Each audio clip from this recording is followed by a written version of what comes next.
Bonjour à tous et bienvenue dans l'émission La Spéciale 2.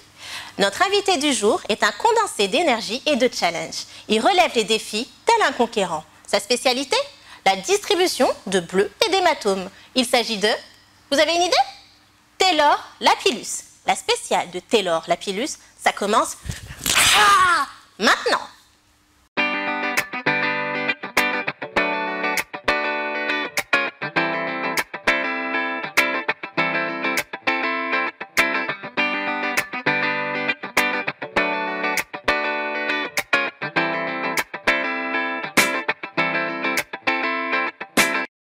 Salut Taylor.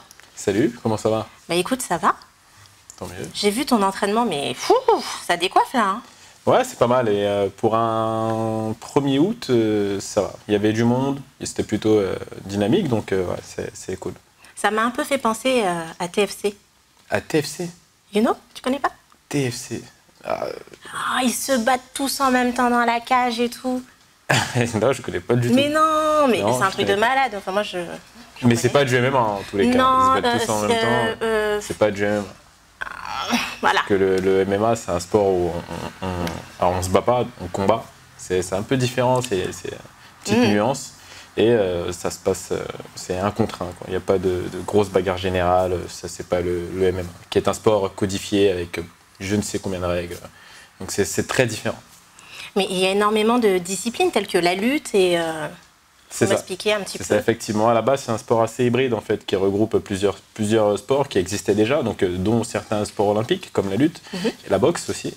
Après, il va y avoir du Muay Thai, il va y avoir kickboxing aussi, qu'on peut ajouter, et tout ce qui va être travail au sol, donc grappling ou jiu-jitsu brésilien, avec les luxations d'épaule, coudes, genoux et étranglement sanguin.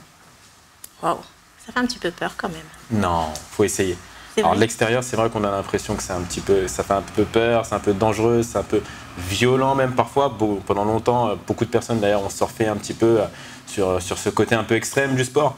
Mais très sincèrement, à chaque fois que j'ai discuté avec quelqu'un, que la personne a essayé, j'ai toujours eu à peu près les mêmes échos, que c'est un sport finalement très pédagogique et dans lequel on apprend beaucoup de choses sur son corps aussi également. Et puis généralement, les gens ont apprécié. Donc, tu devrais essayer d'ailleurs, je pense. Bah écoute, si tu es d'accord, on teste après. Hein. Pas de souci. Oh, génial. Bon, bah, je vais être en galère. Hein. Togone, hein, comme on dit. Alors, tu es le plus jeune Français à avoir intégré l'UFC. C'est ça. Qu'est-ce qui s'est passé? Qu'est-ce que ça fait?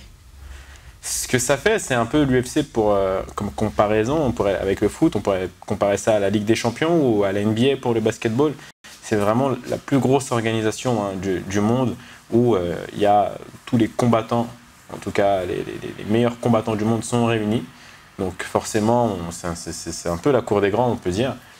Donc ce que ça fait, forcément, alors beaucoup de joie au départ, parce que c'est quand même une sorte de reconnaissance de son talent, des sacrifices qu'il a pu avoir et des entraînements surtout. Et on se rend compte que c'est une organisation différente en fait, ça à part. Le show est beaucoup plus grand, la médiatisation est beaucoup plus grande, tout est bien plus grand, quoi. C'est la sauce américaine, on le sent. Donc tu as évolué, tu évolues encore d'ailleurs dans de nombreuses organisations, mis à part l'UFC, où on en reviendra juste après quand même. J'aimerais savoir qu'est-ce qui diffère de l'UFC, le Bellator, le Pride, etc. Quelles sont les différences? Alors, ce qui va différencier les organisations, ce qu'il faut savoir, c'est que c'est toutes des ligues privées. En fait. Donc chacun fait un petit peu les règles, les règles. Non, il y a un code que chaque organisation a, mais je veux dire, chaque propriétaire va gérer un peu son organisation à sa manière. Donc ce qui va surtout diverger en fonction des organisations, on va pas se mentir, ça va être la rémunération, qui peut être, ça peut être 500 €, comme ça peut être 5 millions d'euros, enfin je veux dire, c'est exponentiel. Donc il va y avoir ça. Il va y avoir l'exposition aussi qui va changer, d'où l'UFC, parce qu'aujourd'hui c'est l'organisation qui a le plus d'exposition au monde, les plus gros partenariats avec les plus grosses marques. Ils ont Harley Davidson, ils ont Bud Light, qui sont des très très gros sponsors aux États-Unis. Donc c'est pour ça que l'UFC a aussi le monopole, et c'est l'organisation aussi qui paye forcément le plus ses combattants. Donc dans la globalité, c'est eux qui payent le plus les combattants. Donc ils ont la main. Après, il y a plein d'autres organisations un petit peu plus petites qui existent. Mais on peut trouver, il y a énormément d'organisations. Je ne sais pas si tu t'es renseigné sur le nombre d'organisations qui existaient, mais il y en a vraiment beaucoup. Et il y a de tout et n'importe quoi. Donc voilà, c'est très étendu. Alors, je vais te demander de nous raconter plusieurs événements de ta vie. Okay. La première fois que tu es entré dans l'octogone, ton premier entraînement, ton premier combat, enfin voilà. Est-ce que tu peux me raconter je te laisse choisir du coup. Je vais parler de la première fois où on rentre dans la cage. Et c'est assez stressant. Il y a de la lumière partout, il y a des gens qui crient. Il y a le coach qui parle derrière, mais on entend à moitié, on retient un mot sur deux de ce qu'il dit. Donc c'est assez stressant parce que malgré tout, on se rend compte que ce qu'on va faire n'est pas du tout naturel. On va entrer dans une cage avec quelqu'un qui nous veut du mal, donc c'est pas forcément ce qu'on a l'habitude. Peu de personnes se réveillent comme ça, se réveillent le matin en se disant ce soir à 22h, j'ai rendez-vous avec quelqu'un et on va se mettre des coups. Donc voilà, après il y a ce petit stress-là, cette petite appréhension-là. Après il y a le bruit de la cage aussi qui se ferme et le petit clic et de la porte qui est aussi stressant et on a l'impression que tout ralentit, on voit plus très bien. Enfin voilà, après il y a l'adrénaline qui monte, le premier échange de coups et après ça se passe bien. Mais au départ c'est très stressant, très stressant une première expérience de MMA. J'ai deux anecdotes qui me viennent tout de suite en tête. La première, c'est celle où je découvre Taylor pour la première fois sur mon lieu de travail, dans le coaching. Je suis en compétition, il est en train de faire un combat. Il est sur une phase de sol. Il est dans le dos de son adversaire. Il y a des choix qui se présentent. Quand on est dans le dos d'un adversaire, on essaie de l'étrangler par derrière, par le dos, par le cou. Mais ensuite, il y a trois options, mais qui sont super compliquées. Si on n'aime pas avancer, on sait qu'on peut, du dos, faire la clé de bras ou faire un triangle. Mais sauf que la compétition, elle est en France. Taylor, l'adversaire de Taylor, il capte français. Je ne peux pas lui donner l'indication de ce que je veux en français. Et donc, je vais trouver une astuce pour qu'il me comprenne sans que l'adversaire ne comprenne. Et donc, je n'ai pas d'autre choix. Je dis Taylor. Et je capte un moment de silence. Je dis, il n'y a pas que l'étranglement arrière quand tu es dans le dos. Et dans la foulée, il va sur le côté, il fait un étrangle, une clé de bras. Et à partir de ce moment-là, j'ai eu ce coup de foudre pour ce jeune qui avait cet esprit vif, cette capacité à capter rapidement les informations. Je me suis dit, quand on ne se connaissait pas encore assez, on n'avait pas encore synchronisé notre manière de communiquer, il y a quelque chose où je sentais qu'on est en symbiose parce qu'il m'avait capté aussi rapidement. Pourquoi est-ce que tu t'appelles Double Impact? Est-ce que ça a un lien avec le film de Jean-Claude Van Damme? Pas vraiment, non, il n'y a pas de point commun avec le film. En fait, Double Impact, ça a commencé comment? C'est que mon frère et moi, on est très proches, on se suit beaucoup quand il combat, quand je combat, je suis dans son coin, on s'entraîne beaucoup aussi ensemble. Et on travaillait ensemble, je veux dire, on était un peu comme les deux doigts d'une main.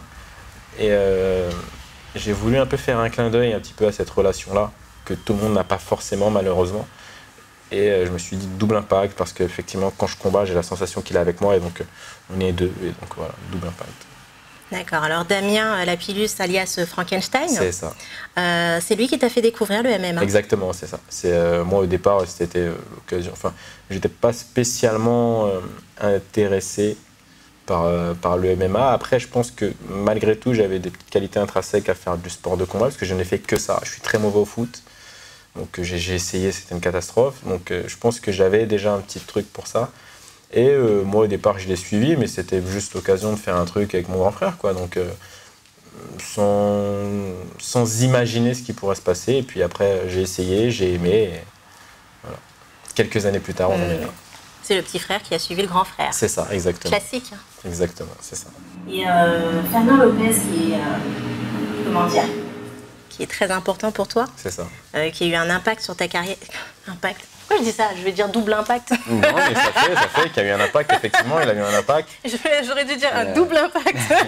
Alors, il a eu un double impact, mais on peut le dire, il a eu un double impact parce que ça a été un impact sur ma carrière, dans un premier temps, et un impact sur ma vie d'homme. Quand j'ai rencontré Fernand, j'avais... je devais avoir 19 ans, Aujourd'hui, j'ai 27 ans. C'est pas beaucoup, mais dans une vie de jeune adulte, ça l'est quand même. Ça fait 8 ans. Et j'ai tout simplement grandi avec son enseignement, en fait. C'est-à-dire qu'il y a des choses qui me semblaient peut-être pas importantes à l'époque qui m'a fait comprendre, qui m'a fait voir. Donc je pense qu'il a été un coach. Il a été un bon coach, un très bon coach, mais pas que pour l'aspect sportif, mais pour l'aspect vraiment dans ma vie privée, quoi. Je veux dire, la compréhension des choses, la compréhension des gens qui nous entourent, la compréhension un peu du business, la compréhension de tout ça. Et il m'a appris tellement de choses. Je veux dire, il a eu peut-être même un triple impact. Allez, je vais même aller plus loin, mais un triple impact sur ma vie, bien sûr. Alors, que penses-tu de l'arrivée prochaine du MMA en France et comment est-ce que tu vas te positionner face à cela? Tu vas peut-être évoluer en tant que commentateur, peut-être un peu à la Daniel Cormier ou bon, tu es consultant, il me semble. C'est ça. Alors, ce que je pense du MMA et de l'arrivée du MMA en France, c'est tout simplement extraordinaire, c'est exceptionnel. C'est un rêve en fait qui se réalise, un rêve que j'avais peur de ne pas voir se réaliser. Pendant que j'étais combattant, je savais bien sûr que le MMA allait arriver un jour parce que je pense que le MMA fait partie du progrès et on ne stoppe pas le progrès.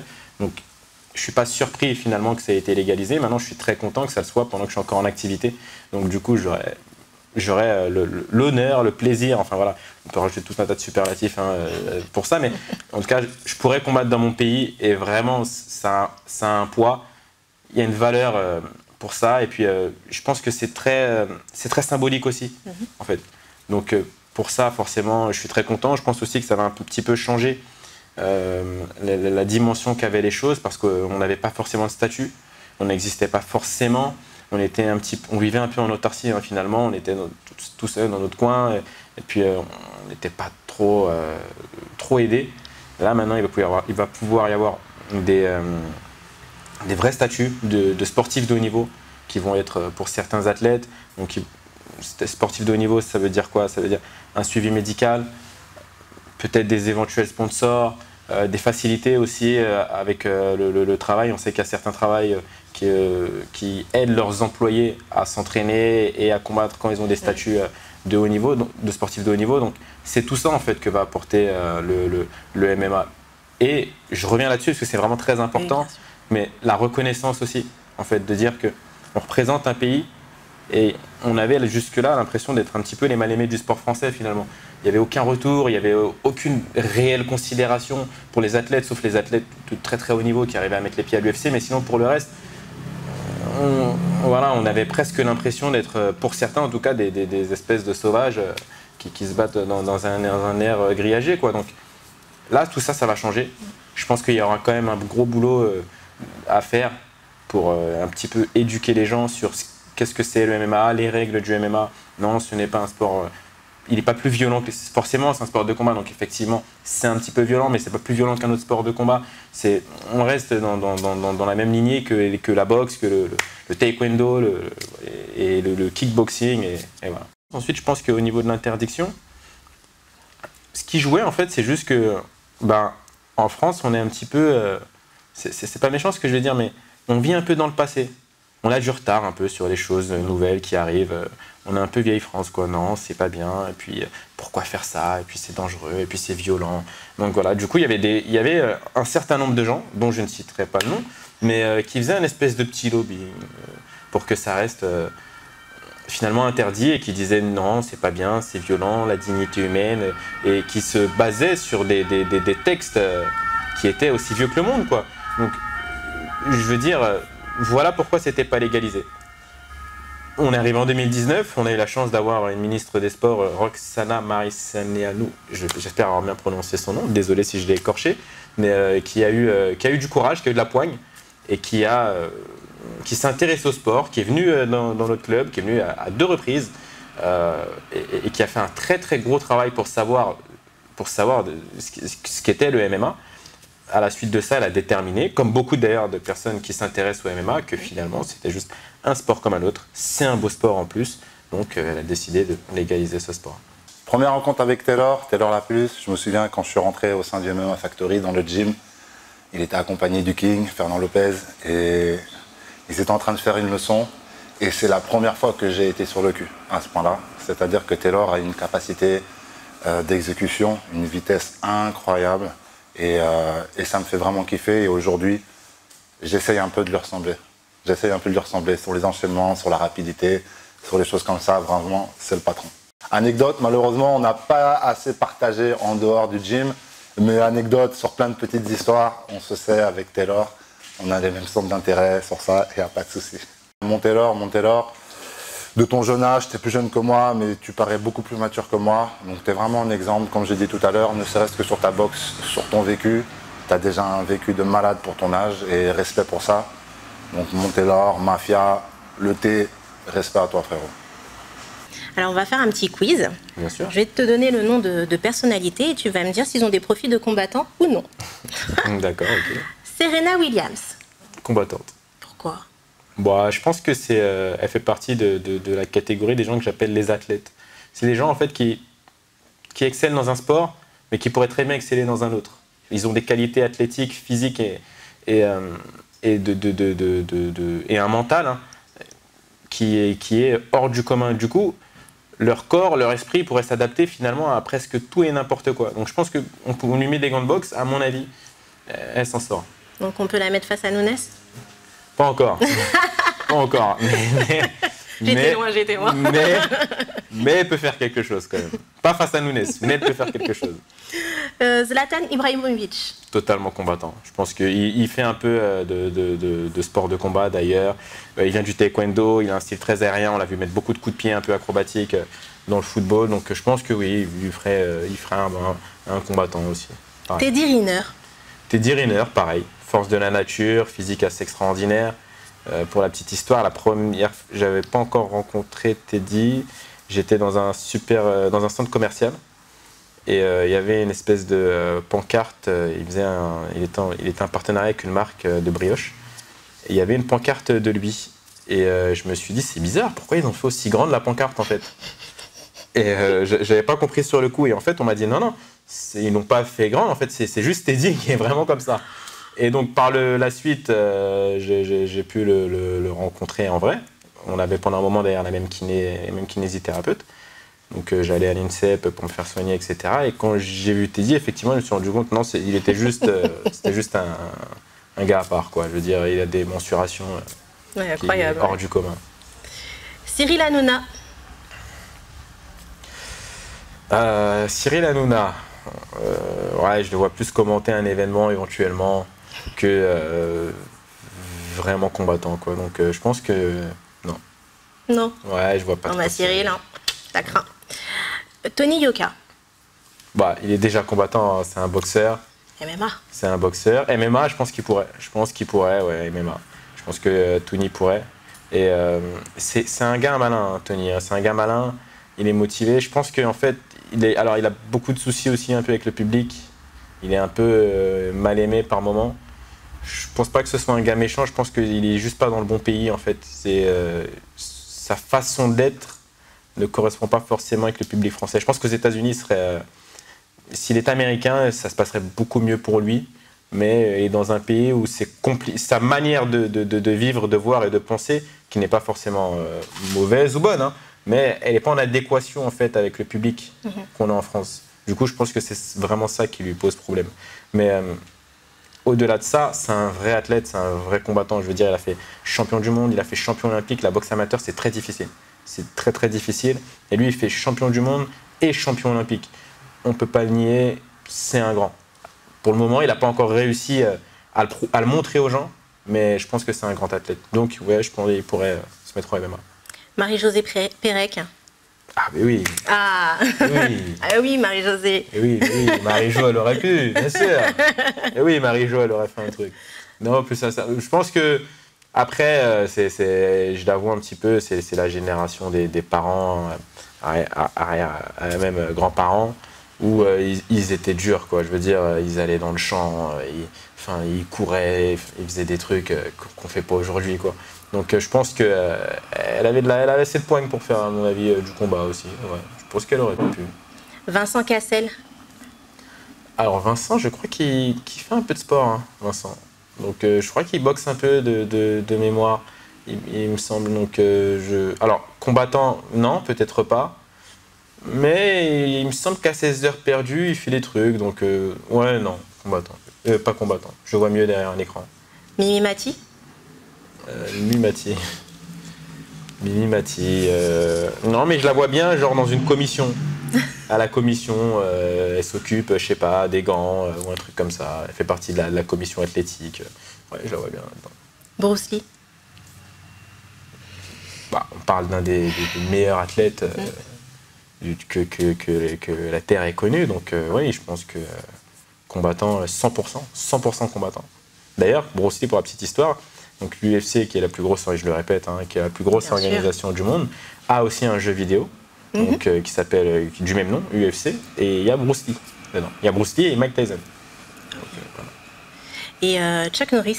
Chuck Norris, combattant, pareil. Ah. C'est Chuck Norris, c'est le seul gars qui a un petit peu un truc à lui, si Chuck Norris avait fait ceci, si Chuck Norris avait fait cela. J'étais obligée de le placer, voilà. Chuck Norris. Non, ouais, mais Chuck Norris, ça le fait bien. Un message pour Taylor.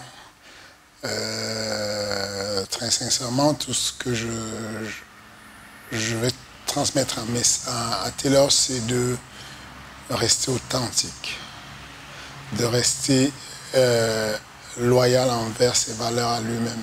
C'est l'essentiel. Parce que les bonnes choses arrivent.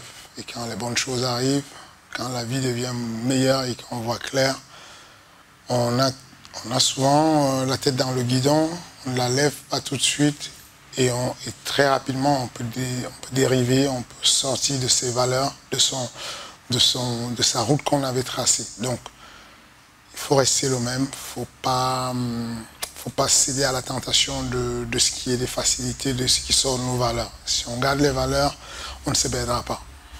Alors, c'est le moment de l'interview tropicale. Je vais te poser des questions qui sont toutes en lien avec les tropiques. Est-ce que tu es prêt? Prêt. Vous parlez? Ouais. Alors, si tu étais une chanson antillaise, tu serais laquelle? Je crois que je serais Dan Junior. Ah ouais, carrément. Ouais. Ah, ça blague pas. Bah. Ok, je te sauve là, parce que tu veux pas chanter? Hein? Tu veux pas chanter? Je suis très mauvais chanteur. Mais justement. Je suis très mauvais chanteur. J'ai pas envie d'écorcher une de ces chansons. Bon, on va se contenter de la réponse. Il fait beau, ça va, on va pas abuser. Si tu étais un plat antillais, tu serais lequel? Je serais un haricot rouge. Ah oui, ouais. Les plats des mamans. Hein. Ouais, bah oui. Direct. Ah, obligé. Bien sûr, c'est le plat du dimanche, ça. C'est... Ouais, je pense que je serais ça, ouais. Si tu étais une phrase, un dicton, un juron antillais. Si j'étais une phrase, un juron, je suis pas très juron pour être très honnête, mais je pense que si j'étais une phrase, je dirais la Guadeloupe c'est en nous. Ah yeah. Voilà ce que je dirais. Quelle est ta danse tropicale préférée? Le zouk. D'ailleurs. C'est la seule musique que je sais danser. D'ailleurs, tous les combattants de MMA, je trouve qu'ils savent danser le zouk. Ah bon? C'est pas compliqué en même temps. Enfin, non, c'est pas compliqué, attention. Non. Là, j'allais dire un mauvais truc. Là. Si, c'est très compliqué de bien danser. Mais, finalement, c'est une des musiques les plus instinctives, quoi. Je veux dire, le principe, c'est j'attrape ma partenaire et je lui donne toutes mes bonnes intentions et ma bonne énergie en déhanchant un petit peu. Donc, finalement, ouais, je pense que c'est le zouk. Ouais. Parce que le clinch. Ouais. Moi, j'ai vu des vidéos sur Internet, on mettait du son dessus. Ah ouais? C'est exceptionnel. Je me suis dit, c'est des grands zoukins en fait. Ça ressemble. Peux-tu nous dire 3 mots qui symbolisent ton île? 3 mots qui symbolisent mon île? Bah, je dirais soleil, floupe, Bokit, la plage de Sainte-Anne. Ouais, il y a plein de trucs quand même. Ah yes. Tu vas souvent aux Antilles? Alors, j'ai pas été depuis un moment. J'ai tout simplement pas le temps. En fait, je voyage déjà pas mal, pour être très honnête, entre les combats, entre RMC, entre le privé aussi. Donc, du coup, ça fait un peu beaucoup. Mais j'envisage là de partir, peut-être pour la fin d'année, ouais, pour aller voir un petit peu l'île. En fait, j'ai vraiment envie de rester attaché à mes racines, donc antillaises. Je trouve que c'est très très important. Et donc, du coup, j'envisage là d'essayer de partir l'année prochaine, au moins une fois par mois. Une fois par an, plutôt. Une fois par an. C'est beaucoup, une fois par an. C'est chaud. Hein. Au moins une fois par an. Et garder ce contact-là avec les racines. Voilà. D'ailleurs, je suis très content qu'on puisse faire quelque chose un petit peu caribéen, puisque ça fait un moment en fait que j'avais envie de faire un truc comme ça, et voilà, je suis très content qu'on ait pu le faire aujourd'hui. On est ravis, vraiment. Bah, je suis plus ravi que vous. Moi. Non, c'est moi. Tu es de quelle commune? Alors, j'ai de la famille un peu partout. J'ai de la famille au Moule, à Petit Canal, au Gosier, Pointe-à-Pitre. On est un peu partout. Ah oui, alors quand tu vas là-bas, tu as l'embarras du choix, en fait. Et la famille de mon père était de Marie-Galante. Donc voilà, on est un peu partout. Toi qui es originaire des Antilles, j'aimerais savoir si tu comptes aller faire des stages ou monter des infrastructures aux Antilles. J'adorerais, très sincèrement, j'adorerais. Ça fait partie de mes objectifs de pouvoir le faire. Je donne déjà des stages en métropole, mais je le fais pas encore aux Antilles. Et très sincèrement, j'adorerais le faire. Honnêtement, c'est un de mes objectifs en fait. Merci beaucoup. Merci à vous. On va te laisser faire un petit message, dire un petit message à tes fans et tous ceux qui te soutiennent depuis de nombreuses années. Merci à vous tous, hein, je le dis souvent. Alors, je sais qu'il y a beaucoup de personnes qui prennent le temps de m'écrire sur Instagram, sur Facebook. Je vous remercie pour ça, vraiment. Pareil, j'ai des fans aussi qui viennent des Antilles, donc ça me fait très plaisir. Je suis avec vous, j'espère qu'on aura l'occasion de se rencontrer très prochainement sur l'île, sur notre belle île. Donc voilà, et sinon, croyez en ce que vous faites, faites-le bien et ça marchera.